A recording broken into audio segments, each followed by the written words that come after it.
경쟁이 설 자리를 잃은 학교입니다. 그럼에도 불구하고 학생들이 이제 사회를 나가게 되면 앞으로 경쟁을 겪어야 될 겁니다. 그런데 과정을 평가한다는 것에 대해 다시 한번 생각해 볼 필요가 있습니다. 이 모든 것을 해결할 가장 강력한 질문이 하나 있습니다. 대한민국의 월드컵 우승 시나리오. 야, 오늘 이 주제는 아주 듣기만 해도 굉장히 가슴 벅찬 주제입니다. 대한민국의 월드컵 우승을 위한 시나리오를 제가 한번 써 보겠습니다. 현재 2026년 북중미 월드컵이 진행 중에 있죠. 2026년 6월 12일부터 7월 20일까지 약 한 달 넘는 기간 동안 미국과 캐나다, 멕시코에서 현재 진행이 되고 있습니다. 출전국은 42개국이고요. 토너먼트는 승패가 있지만 우승까지 총 7번의 경기를 이겨야 우승에 다다르게 됩니다. 그런데 42개국이 4번씩 경기를 그냥 하고 공동 우승 처리를 한다면 어떨까요? 현재는 7번의 경기를 다 치러서 한 팀만 결국 우승을 하는 건데 42개국이 4번씩 경기를 하고 공동 우승 처리를 한다면 우리나라 입장에서는 오히려 좋아. 아주 좋은 상황이 되겠습니다. 그런데 그렇게 하지 않고 있죠. 월드컵은 승자와 패자가 갈리는 냉정한 스포츠의 세계입니다. 월드컵뿐만 아니라 올림픽에서도 금, 은, 동메달 이렇게 1, 2, 3등이 갈리죠. 이렇게 승자와 패자가 갈리지만 승리를 위한 노력과 과정 역시 중요합니다. 그래서 우리나라에서는 젖잘싸, 졌지만 잘 싸웠다. 이런 말도 우리나라에서는 있었죠. 이제 학교로 한번 가보겠습니다. 학교에서도 월드컵과 비슷한 운동회가 있죠. 그런데 요즘의 운동회는 승패가 사라졌습니다. 기사 내용을 한번 볼게요. 체육대회 승패도 못 가린다. 민원이 바꾼 학교 풍경. 그리고 어떻게 생각하십니까? 교내 상장도, 운동회 우승팀도 없애는 초등학교. 여기 아래쪽에 내용이 좀 나와 있는데요. 아이 상처 받는다면 민원이 잇따른다. 그래서 상장이 없고 체험형으로 한다. 그런데 전문가는 지는 법을 배우는 것도 교육이다. 이런 얘기가 있습니다. 오늘은 월드컵 시나리오를 떠나서 사실 제가 하고 싶은 얘기는 승패가 사라진 운동회, 그리고 경쟁이 사라진 학교에 대해서 한번 이야기를 해보고자 합니다. 승패가 사라진 건 운동회뿐만이 아닙니다. 운동에서만 사라진 것이 아니라 학교에서 예전에 많이 줬던 상도 사라지고 있습니다. 왜 우리에만 상이 없냐는 민원에 초등학교에서 상장이 사라졌다는 기사고요. 이렇게 상장이 문제가 되다 보니까 이제는 1인 1상 모두 다 받게 되는 1인 1상을 주는 학교도 있습니다. 그리고 이렇게 아래쪽에도 왜 우리 아이가 남의 들러리를 서냐, 상장 시상식 사라진 졸업식, 이런 기사들이 계속 나오고 있죠. 승패가 운동회에서만 사라진 것이 아니고 교육 활동에서도 아주 많이 사라지고 있다는 것 확인할 수 있습니다. 그래서 다시 정리하자면 경쟁이 설 자리를 잃은 학교입니다. 여러 가지 이유가 있겠지만 사실 가장 큰 건 내 새끼 지상주의라고 하죠. 또는 가족주의라고 표현이 되는 부분입니다. 참교육의 한 장면을 가지고 왔는데 이 학부모님께서 이야기를 하죠. 우리의 기죽으니까 틀린 문제에 빗금 치지 마세요. 빗금이 그렇게 이제 상실감을 주는지는 사실 잘 모르겠습니다. 우리 애가 기죽으니까 빗금 치지 말고 이렇게 점만 찍어라. 또는 우리 애 상 안 받으니까 다 주지 마세요. 앞서 기사에서도 확인할 수 있었던 이런 내용들입니다. 학교에서는 더 이상 경쟁을 하는 것이 아주 어려운 것, 어떻게 보면은 금기가 되고 있다고 볼 수 있습니다. 그렇다면 아이들이 살아가게 될 사회는 어떤가요? 사실 사회는 경쟁에서 자유로울 수가 없습니다. 가장 먼저 학생들이 접하게 되는 입시 경쟁. 기사를 보면 입시 경쟁에 유리한 농어촌 혜택 적용 단지가 신규 분양되고 있다. 이것도 기사가 됐고요. 입시 경쟁이 끝나고 나면 취업 경쟁이죠. 취업하기 정말 힘들어요. 고학력 남자들도 일터에서 사라졌다. 이런 얘기들이 있고요. 취업을 하고 나면은 뭐 승진, 정년, 정년이 끝나고 나면 뭐가 있죠? 노후가 또 있습니다. 노후 걱정에 일하는 노인들이 늘고 있다. 사실 이런 부분들이 경쟁 아닌 경쟁이죠. 입시 경쟁, 취업 경쟁, 승진 경쟁, 그리고 노후, 그런 부분들도 사실 경쟁의 한 요소입니다. 학생들이 사회에 나오게 되면 이런 경쟁들은 사실 너무나 일상적인 것들이 되어버리죠. 그럼 이런 경쟁을 안 하면 안 될까? 안 할 수 없죠. 그 이유는 초등학교 4학년 교과서에 나와 있습니다. 초등학교 4학년 교과서에는 자원의 희소성이란 개념이 처음 등장합니다. 모두 다 알고 계신 것처럼 인간의 욕구는 무한합니다. 그러나 자원은 한정되어 있죠. 그러다 보니 경쟁이 일어날 수밖에 없고 누군가는 얻고 누군가는 얻지 못하는 결과가 일어날 수밖에 없습니다. 그리고 무언가를 얻는다고 해서 끝이 아니죠. 왜냐하면 인간의 욕구는 무한하니까요. 인간의 끝없는 욕구를 채우기 위해 자원은 결코 충분하지 않습니다. 그렇기 때문에 자연스럽게 경쟁이 발생하는 거고 학교는 그나마 경쟁에서 자유롭지만 사회로 나오는 순간, 그리고 학교를 졸업하는 순간 아이들은 경쟁의 체제에 빠져들게 됩니다. 이러한 경쟁에 대해서, 특히 학교에서 이루어지고 있는 경쟁에 대해서 찬성과 반대의 입장을 한번 정리를 해봤습니다. 먼저 찬성을 한번 보죠. 찬성의 입장에서는 목표와 경쟁이 있을 때 수행 수준이 높아진다. 당연히 그렇겠죠. 어떠한 경쟁도 없고 아무런 목표도 없다면은 본인의 의지만으로 해 나가야 되는데, 이런 경쟁을 통해서 학생들의 수행 수준을 높일 수 있다는 거죠. 그리고 두 번째로 과제 도전에 대한 동기부여가 가능합니다. 성취에 대한 자신감도 얻을 수 있죠. 자신이 경쟁을 통해서 이겼어. 이겼으면 이 성취에 대한 자신감 그리고 자존감도 높아지게 되고, 그걸 통해서 또 동기부여도 가능하고요. 그러나 누군가는 패배하게 됩니다. 그런데 패배도 좋은 패배가 있죠. 패배를 통해서, 이 패배의 경험을 통해서 회복 탄력성을 가지게 되고 감정 조절 능력도 가질 수 있습니다. 회복 탄력성이라고 하는 점은 어떠한 것을 실패하거나 패배를 하더라도 다시 도전하고 다시 일어날 수 있는 그런 능력인 건데, 그건 역시 패배를 경험해 봐야 배울 수 있죠. 항상 승리를 했던 사람들은 그 패배의 경험이 굉장히 낯섭니다. 그래서 한 번 패배를 하게 되면 잘 못 일어서요.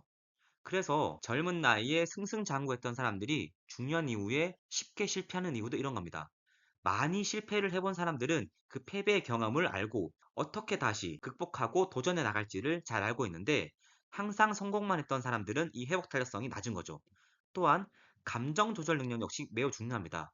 패배를 했을 때 승자에 대해 비난하고 승자를 깎아내리는 것이 아니라 자신의 감정을 다스리고 승자를 존중하고 격려해주고 축하해줄 수 있는 그런 감정 조절 능력도 당연히 배워야 되는 것들이죠. 마지막으로 경쟁과 보상 같은 이런 외재적 요인, 어떠한 일을 함에 있어서 외재적 요인과 내재적 요인이 있습니다. 내재적은 말 그대로 본인 스스로 하는 거죠. 본인 스스로 동기가 생겨서 무언가를 하고 싶어서 하는 거고, 외재적인 요인은 본인의 의지는 별로 없어. 그런데 경쟁을 하거나 상을 준다고 하니까 한다는 거죠. 이런 경쟁과 보상과 같은 외재적 요인이 성과와 유의미한 상관관계가 있다는 결과도 많이 나와 있습니다. 그러니까 스스로 동기는 크게 없지만 뭔가에서 이기기 위해서 또는 보상이 있으니까 성과를 낸다는 그런 결과입니다. 이와는 반대로 경쟁에 대해서 반대하는 입장도 있죠. 한번 살펴보겠습니다. 외부의 보상과 순위가 내재적 동기를 잠식하게 된다. 앞서 찬성에서 외재적으로 뭔가 효과를 줄 수 있다고 했죠. 그런데 외부에서 그런 보상과 순위를 계속 주다 보면 이제 그 친구는, 그 학생은 본인 스스로 하고 싶어서 스스로 동기유발이 되는, 스스로 목표 달성을 위한 내재적 동기를 잠식하게 된다는 거죠. 다시 표현하자면 무언가를 함에 있어서 이거는 보상이 없네? 안 해야지. 이거는 경쟁이 아니네? 재미없어. 이런 식으로 내재적 동기를 잠식할 수 있다라는 거. 그리고 지속된 경쟁. 이 부분은 우리나라 학교에서도 사실 많이 있죠. 지속된 그런 입시 경쟁은 불안과 번아웃 그리고 조기 이탈을 심화시킨다. 우리나라 고등학교 그리고 입시에서도 많이 볼 수 있는 부분이죠. 세 번째로 하위권의 소외. 사실 경쟁을 하게 되면 이기는 친구들은 많이 이겨요. 그리고 지는 친구들은 자주 집니다. 그러다 보니 하위권들의 소외, 학습된 무기력, 자존감이 하락한다는 이런 문제점 발생하게 되죠. 아무리 앞서 찬성 입장에서 회복 탄력성을 키운다고 하지만 그것도 어느 정도 성공이 있어야 되는데, 성공을 하지 못하는 하위권의 학생들에게는 소외와 학습된 무기력이 된다는 그런 단점이 있겠습니다. 그리고 우리가 경쟁도 물론 중요하지만 협동이 중요하죠. 동료를 경쟁자로 인식함으로 인해서 협동학습에 방해할 수 있다. 이런 부분도 있고, 마지막으로 조금 어린 친구들, 인지 발달이 미숙한 상황에서는 경쟁에 따른 심리적 동료가 굉장히 커집니다. 초등학교 저학년들을 보면 이런 이기고 지는 것, 승패에 굉장히 크게 동요합니다. 그래서 그 심리적 동료가 과격한 행동이나 부상, 반칙까지 일으키게 하는 위험성이 있다는 점도 경쟁에 대한 반대 입장이라고 볼 수 있겠습니다. 여기까지 경쟁의 찬성과 반대 입장에 대해서 한번 살펴봤고, 그럼에도 불구하고 학생들이 이제 사회를 나가게 되면 앞으로 경쟁을 겪어야 될 겁니다. 그렇다면 학교에서는 경쟁을 연습해 봐야 되지 않을까라는 생각을 좀 해봐요.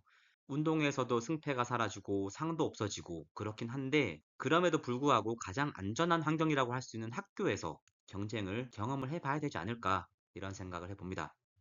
그렇다면 경쟁을 위해서는 당연히 부정적인 요소를 없애고 긍정적 경쟁이 이루어져야 할 겁니다. 긍정적 경쟁을 위한 조건 몇 가지 알아보겠습니다. 첫 번째는 참여자 모두가 실현 가능한 목표여야 됩니다. 누군가는 달성할 수 있고 누군가에겐 너무 어려운 목표면 안 되겠죠. 현실적인 도전 수준이어야 됩니다. 그래야 모두가 달성할 수 있고 모두에게 동기유발이 되겠죠.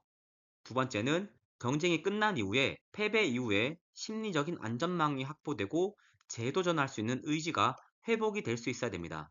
이거를 다른 말로 회복 탄력성이라고 했죠.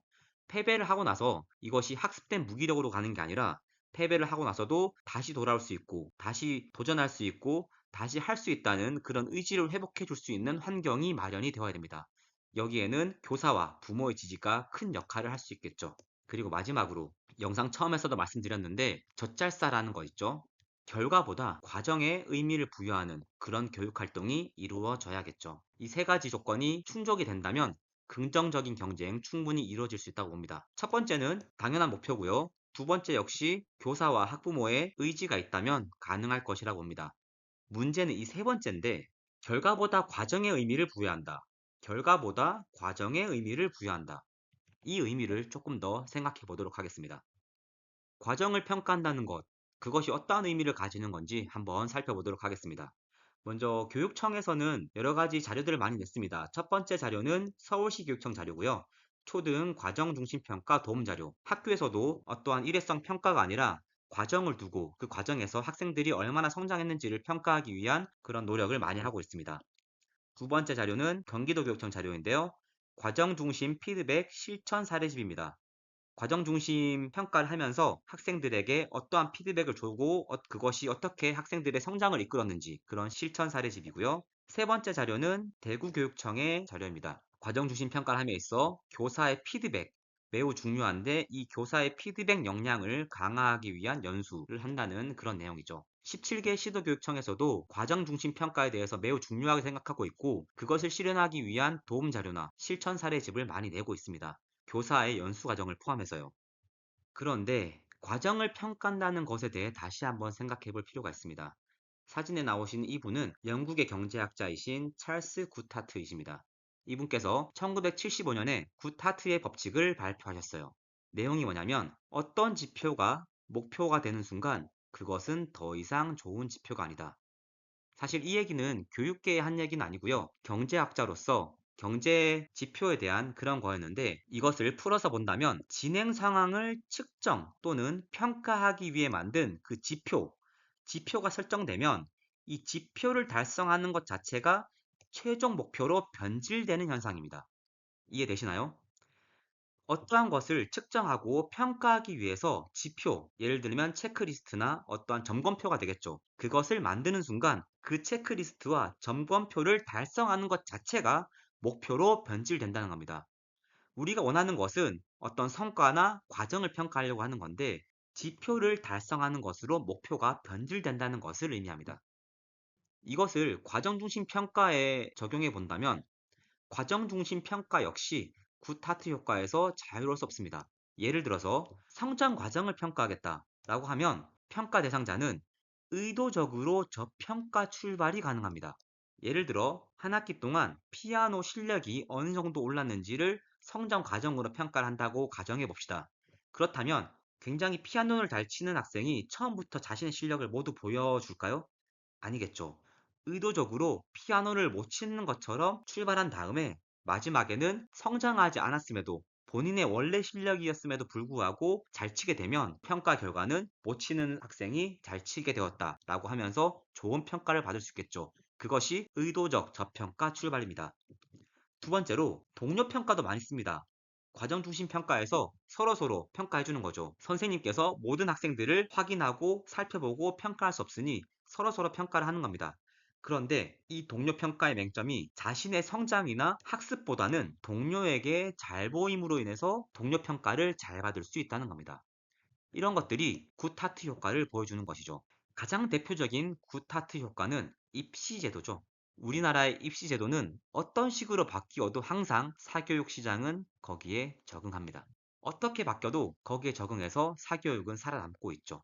평가 방식이 계속 바뀌고 있지만 그 지표에 적응해 나가고 있는 겁니다. 그렇다면 이러한 방법도 생각해 볼 수 있습니다. 그냥 참가자 모두에게 상을 주자. 이것도 한 가지 방법이 될 수 있겠죠?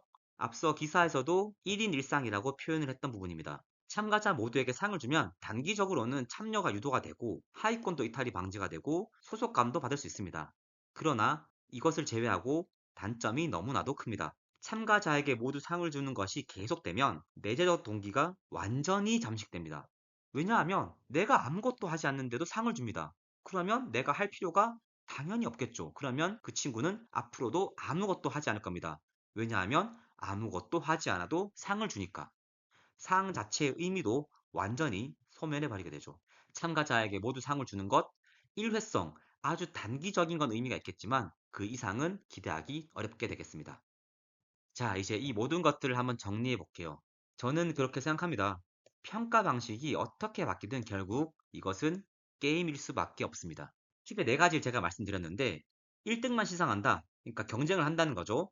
경쟁을 하게 되면 승리 집착을 하게 되고 약자는 따돌림이 되고 일부 반칙도 일어날 수 있습니다. 그렇다면 1등만 시상하지 말고 참여자 모두에게 시상하자. 바로 말씀드렸죠. 노력 없는 보상이고요. 내재적 동기를 완전히 잠식하게 됩니다.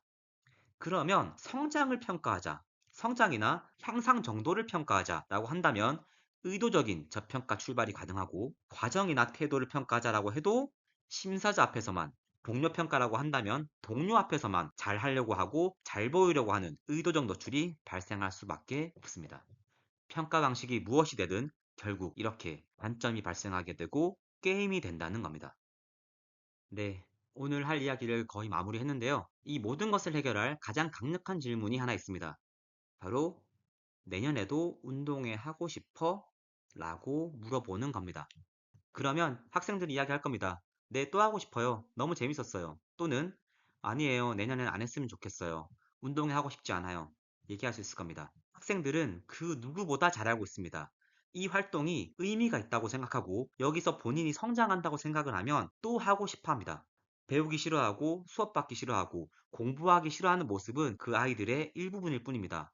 진정으로 재미가 있고 뭔가 성장이 일어난다고 느끼면 학생들은 또 하고 싶어 합니다. 그래서 이 질문을 해보는 거죠. 이런 질문이 앞서 얘기했던 평가 방식을 떠나서 아이들이 충분히 즐기고 있고 스스로 배움이 일어나고 있다고 생각한다면 그게 어쩌면 가장 중요한 교육이 아닐까 생각을 해봅니다. 그리고 우리의 교육은 그것에 집중해야 되는 것 아닐까라고 생각을 해봅니다. 승패도 중요하고 승패를 내지 않는 것도 중요하고 협동을 하는 것도 모두 중요합니다. 그러나 그 활동을 다시 한 번 더 하고 싶냐라고 물어봤을 때 그 답은 아이들의 입에서 찾을 수 있을 겁니다. 네, 오늘 이야기를 끝내면서 이 이야기로 마무리하겠습니다. 죄송합니다로 시작하는 운동회. 요즘 운동회도 많이 사라지고 있지만 운동회를 하는 학교도 죄송합니다로 시작한다고 합니다. 왜냐하면 시끄러워서 민원이 들어오기 때문에 라고 해요. 운동회는 시끄러워. 초등학교 사과 문구가 빼곡하다. 순찰차가 와서 죄송합니다. 여러 가지를 생각하게 되는데요. 과연 이게 사회적으로 맞냐? 이런 것들은 한번 생각해 볼 부분이라고 생각합니다. 망국기가 펄럭이는 운동장에서 운동회를 해본 경험들 다들 가지고 계실 겁니다. 오늘은 운동회의 승패에 대해서 그리고 경쟁이 없어진 학교에 대해서 이야기해 봤습니다. 운동회도 그렇고 상장도 그렇고 모두 다 어떻게 보면 가치 판단의 영역일 수 있습니다. 제가 드리고 싶은 말씀은 이러한 고민들을 함께 나누면서 조금 더 의미 있는 교육 활동이 학교에서 이루어지기를 바라는 마음입니다.